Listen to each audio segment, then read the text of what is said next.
Ang dami nagtatanong sa akin kung yung emote ko daw ba ay kaya pa ba? O kayo pa ba? Bakit? Naging kayo ba? Paano kung yung pag-ibig na inakala mo?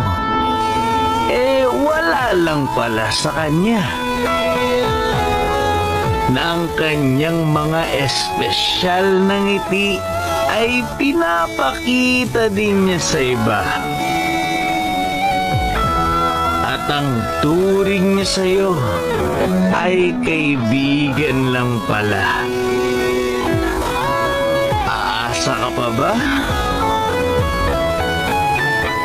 May mga bagay na kahit na gusto mo at pinapahalagahan mo, ay kailangan mo nang bitawan.